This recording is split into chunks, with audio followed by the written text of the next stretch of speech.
Have you ever been so tired? So tired, not just physically, but deep in your soul. Have you ever felt so tired that you can feel it inside your soul? You wake up, you're tired. You go to bed, you're tired. In between the day, you are at work, you're in the house, you are attending to responsibilities. You are tired.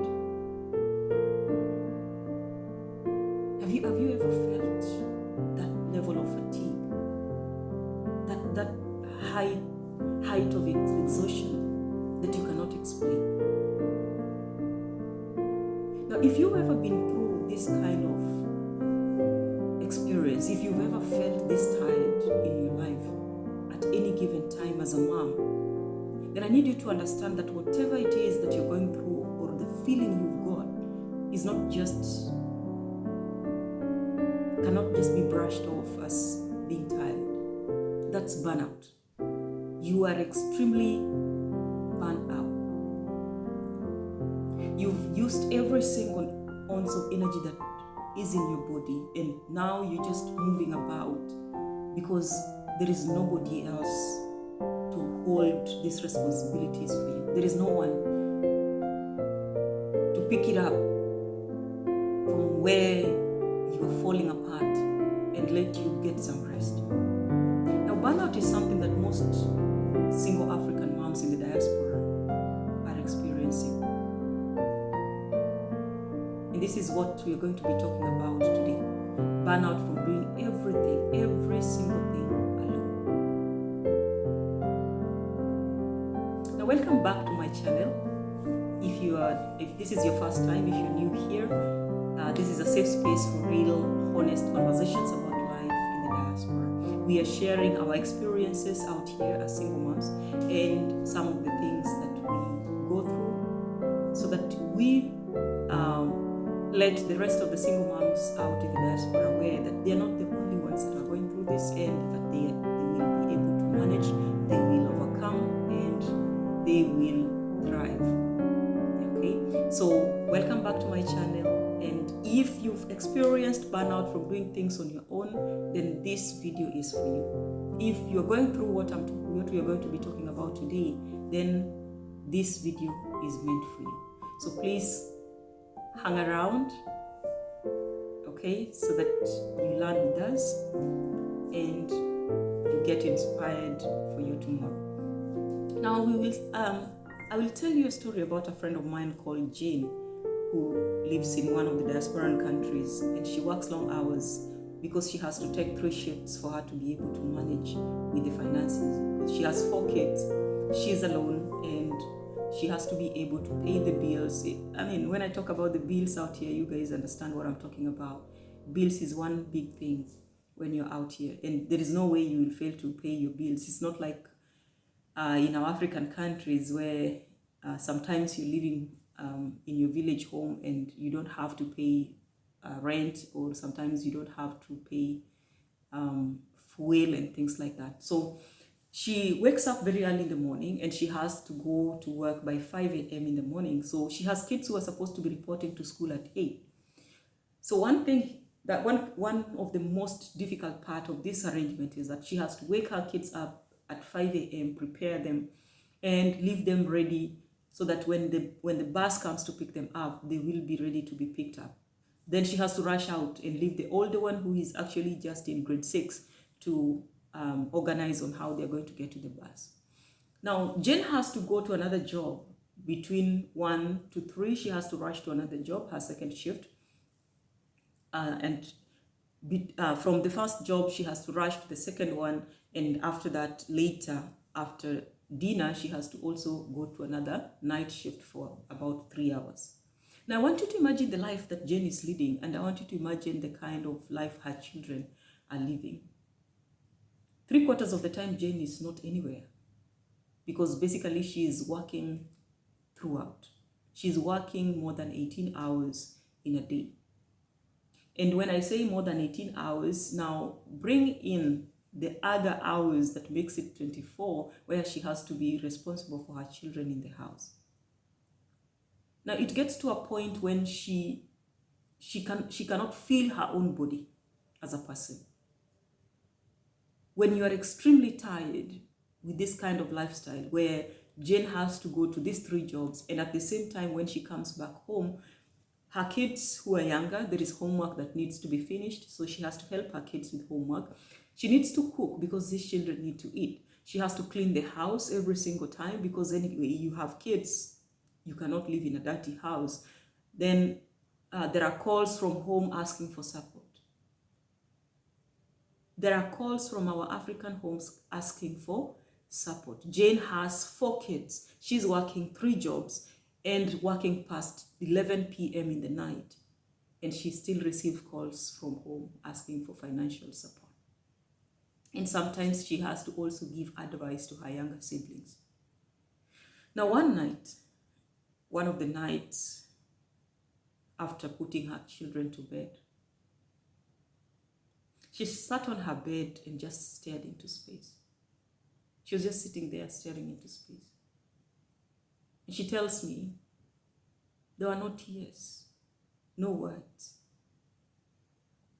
just silence. She lay there for a while. She was not able to fall asleep. She was not able to cry. She had no words to describe how she was feeling or to explain what she was feeling, because she didn't even have the energy to cry anymore. There was no energy left for crying. Even going to bed felt like a job. Going to bed was tiring. And sometimes when we find ourselves in these situations, it's not because you have not tried to ask for help. It is not because you've not tried to reach out. It's because you have tried to reach out, but you're not getting any assistance. And you end up alone. You end up doing everything on your own.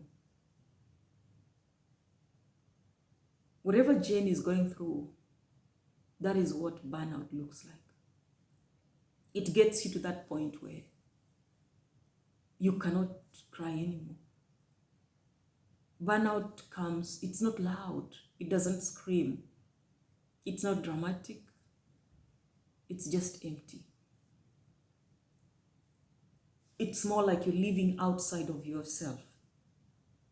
It's more like the physical body is moving from point A to point B to C to D and taking care of 1, 2, 3 things. But you yourself as a person, it seems more like you don't exist anymore.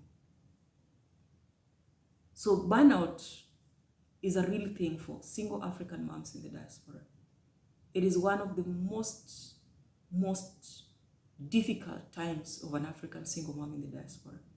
When you have to be the one to answer to everything. You're the one to do everything. You're the one who plans everything. You are the one who has to think every single thing. And thinking every single thing here is not just what is going on around you at work, not just what is going on with your children, but including all the relatives that you have left behind in Africa. The silent exhaustion that no one sees. That silent exhaustion that nobody notices. People see you going to work, they see you smiling, they see you managing, because you cannot walk around with all the fatigue and the pain that you're going through written all over your face. People don't see it. When they see you at work, they say, oh, you're very hardworking. They see you smiling. Oh, you're a very happy person. Oh, you're managing so well with 4 kids. But is that the truth? Is that really the truth? Are you really managing so well with 4 kids alone? They don't see the mental load. They do not see what is going on in your mind when you go back into your house after putting your kids to bed and you lie down on that bed. And your brain cannot stop. Your brain cannot stop. That is the time that your brain gets to get a free opportunity to think. You are in today, but your mind is already 3 days ahead. You are in today, but your mind is 3 weeks ahead of time.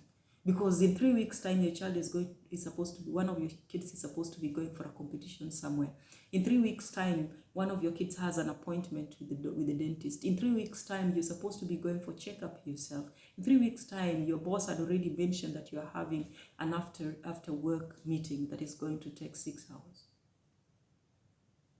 And in all of this, everybody else sees how well you're managing. You are the one doing the planning. You worry all the time, the constant thinking. Even when you rest, your mind is still running. Because there is nobody else to take up this silent exhaustion that is eating into you. There is nobody else to hold on to something so that you can take the other side of it. As a single African man, African woman in the diaspora, you hold the load alone. Now the other thing is carrying everyone. You're carrying everyone. You're carrying everyone, literally everyone in the house. But who carries you? Who comes through for you? You are the mother, you are a father, you are a provider, you are the support system, you are everything. Who carries you? When you break down, who do you call? Who is this person that you call to tell, I can't today? Who do you call when you cannot move out of bed? Who do you call when your child is crying in their room, but your body is aching? Who do you call? Who carries you? Now, these are some of the things that you find sometimes. You scroll through your phone. You're actually scrolling through your phone to see who is one of these friends that I can call to come through for me at this time. And you realize there is no one. There is no one that you can call to come through for you. There is no one that you can call to help you carry this. And at this point, you realize that your strength feels different when there is no one to lean on.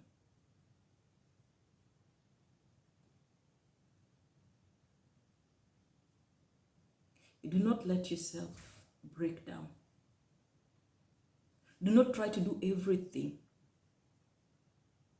Do not try to do everything. Do what you can manage. Do what is possible for that time. Because when you do not rest and you do not get any rest completely for a long period of time, you're going to break down. And when that happens, what happens to your children? What happens to this job that you've been running back and forth for? You will not just lose the energy to take care of your children. You will lose the energy to go to work. And then what will happen when you're now not able to pay your bills? I know it is not an easy thing to do, but we have to plan. We have to restructure. We have to think of what is the priority right now. Do they have clean uniforms? Good. Do they have food on the table? Good. Have we cleaned the kitchen? Good. The rest we will pick up tomorrow. Try as much as you can to go to bed early. Because if you break down, you know what will happen to the children, and you know what will happen to you. Now, there is also the guilt of wanting a break. Sometimes when we are in the diaspora and you have kids and you're on your own and you're the one holding everything, sometimes you find yourself feeling guilty for wanting a break. You're tired, but you feel guilty for even saying it. If you say you're tired, you feel like you're doing something very wrong. If you say you're tired, you feel like there's this feeling that, am I being fair to say that I am tired? Because there is a way you're wired in your mind that a good mother is not supposed to be tired. You see it in our African homes. Mothers are always running up and down all over the place. They're doing every single thing, literally every single thing. But at least back at home, there are so many hands, so many people to help. In as much as she's running all over the place, she's not literally doing everything on her own. There are so many people helping out. But out here, you are on your own. So I don't want you to feel guilty. Do not feel guilty for saying, I am tired. Tell it, say it out. You are tired. You can feel it in your soul, your body, your mind. You are exhausted. Say, I am tired. And do not feel guilty for saying you're tired. You are tired. Who doesn't get tired from taking care of 4 or 5 or 6 kids alone every day? January to December. Who doesn't? Because sometimes you don't say you're tired, but then your body will start begging you. Your body will start communicating. Your body will start saying it. The body knows when it cannot take it anymore. Your body will let you know that, no, I cannot do it with you anymore. So when you realize that this is happening, it is okay to say that you're tired, and it is okay to ask for a break. Now, I will give you one of the strategies that worked for me, especially when my kids were very young. Now, you know, getting off work is not very easy. And at the same time, when you're tired and you want rest, when your kids are in the house, there is no rest. So some of the things that I would do, one of the practices that I acquired from another friend who advised me, another African single mom who advised me, is I would prepare my kids. I would make sure that I ask for leave at least 1 or 2 days from work. And I would make sure that these 2 days are school days. So that my kids would go, I would release my kids very early in the morning, as usual, to be picked up to go to school at 8. And they would be going to school at 8. I remain behind. Immediately they get into the bus, I would go straight back to bed. Because this is the other thing that happens.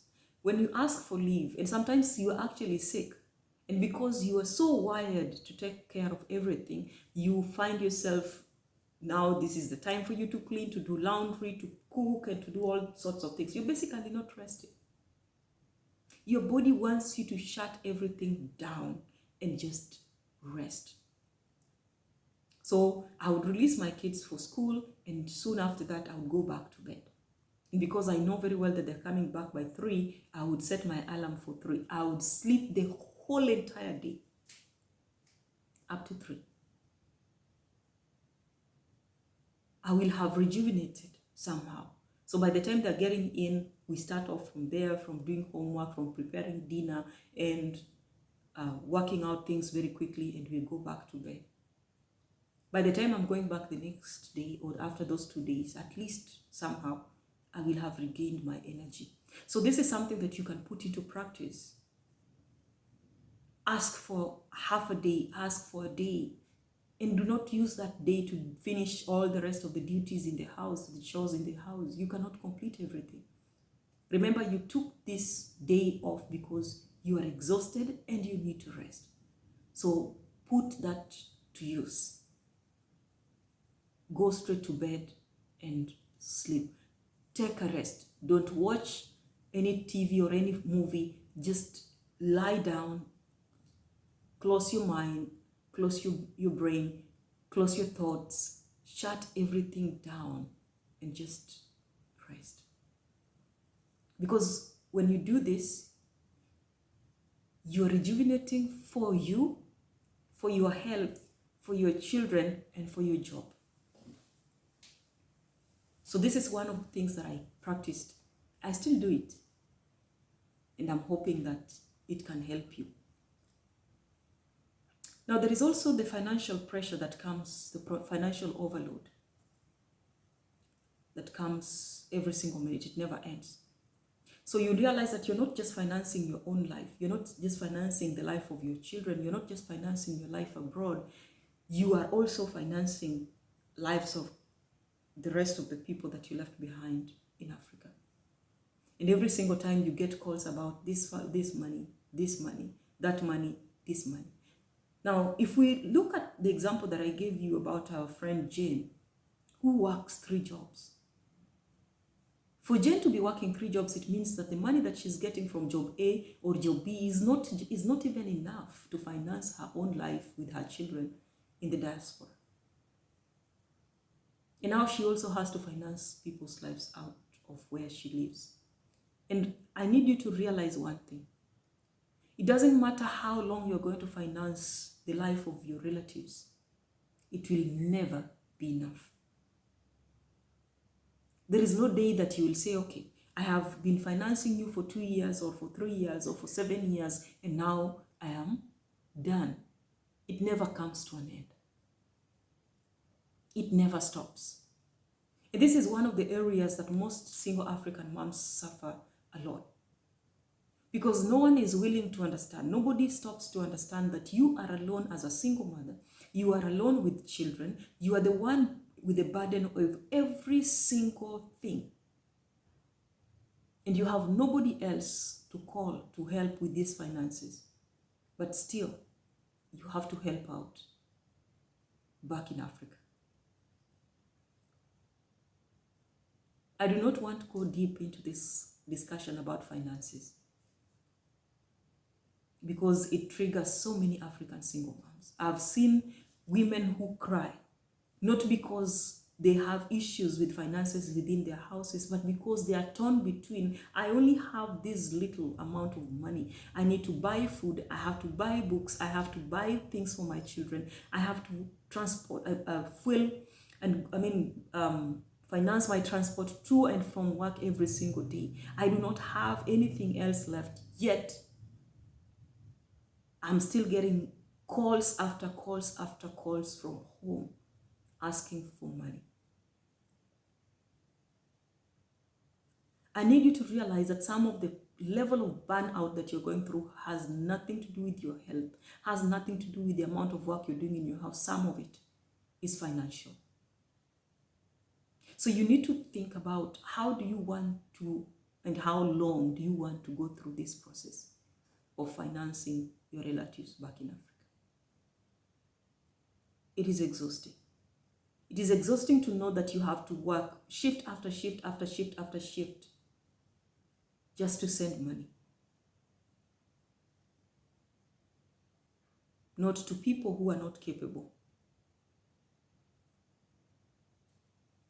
but those who believe that where you are, money falls from heaven.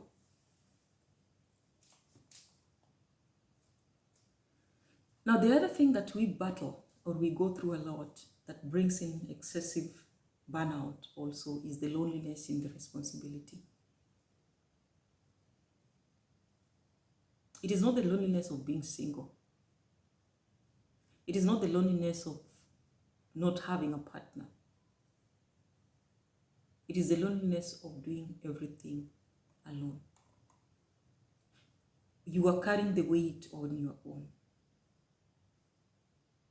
The loneliness of, I have to take my son or my daughter to the hospital at night. I have to be in the parents' meeting at school. And sometimes these parent meetings are following each other. And you have kids in different classes. I have to take my child to a dental appointment. The loneliness of responsibilities is another level of burnout that most single African diaspora moms go through. And in the process, you lose yourself. Losing yourself along the way. Somewhere between survival and responsibility, you disappear. And that is why I started by saying that sometimes you find that you're extremely exhausted, that your body is exhausted, that you cannot feel the you that is within. Because you're basically just running from one thing to another, to another, to another, to another. And you end up pausing all your dreams, because how are you going to be managing between all the responsibilities and rushing through the jobs, these different shifts, and achieving your dreams?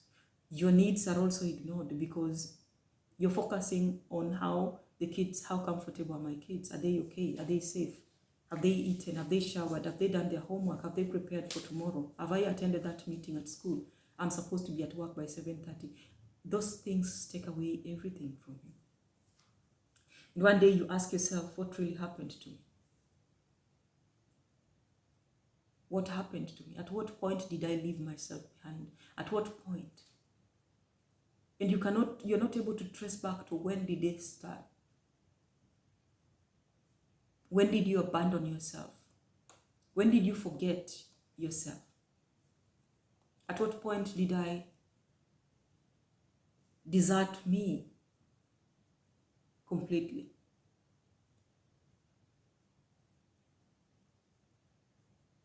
Now, when you get to this point, when you're going through this burnout, when you realize that your mental state, your physical state is completely done, I need to remind you that you need not to give up. Do not give up. Do not give up because you're doing an incredible job as a mother. Do not give up. Even if you sometimes feel like you're failing, because sometimes you ask yourself, am I being a good parent? Am I doing the right thing? Am I handling things the right way? You find yourself asking you asking those questions a lot. Especially those moments when you lie down in your bed and you're not able to fall asleep. You are extremely tired, you're exhausted, but you cannot fall asleep. Because between the number of things that are yet to be done that your mind is planning, your mind is also asking the questions. Remember the guilt and the doubt. Is it the right thing? Am I doing it right? Am I training them the right way? Am I bringing up my children the right way? And the guilt of, am I ever present? Or am I leaving my children to grow up on their own 3/4 of the time? I need you to hear this clearly. You don't have to do everything alone. It is okay to ask for help. Whoever will come in to help you, it is okay to ask for help. You don't have to break to prove you're strong. You do not have to prove to anyone that you're strong. You don't have to prove to anyone that you're strong. And you don't have to lose yourself to be a good mother. Because if you lose yourself to be a good mother, then remember, you will have lost yourself literally. So, will it be worth it at the end of the day? Resting is not weakness. Resting is not weakness. Asking for help is not a failure. You deserve support, you deserve peace, and you deserve to breathe. You deserve a minute to take a rest. You deserve a minute to take a break. You deserve a minute to stop everything and feel who you are. Ask for help where you can. Now, if this spoke to you, if somehow what we have shared today spoke to you, share it with another strong mother who needs a reminder. Share it as much as you can. Be reminded that you're not alone. Be reminded that there is another single African mother somewhere that is actually feeling what we have just talked about, is going through what we have just talked about, and is feeling guilty for taking a break, is feeling guilty for asking for help. Share, like, subscribe. Please comment. Tell us what you have been through. Share with us your experiences, and please also share with us how you are overcoming these challenges that we can be able to learn together and to help each other.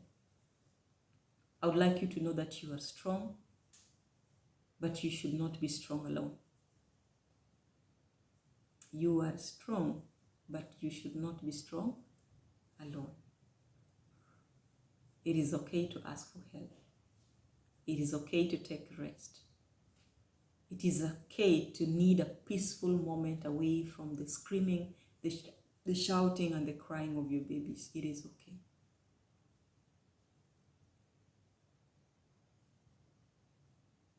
I look forward to hearing from you, seeing, reading your comments. We will engage as much as possible. Please share, like, and subscribe. And thank you so much for your time. Thank you for listening to me. I hope that if this message resonated with you, please pass it on to as many mothers as you can. Thank you so much, and see you another time in the next video. Bye. See you next time.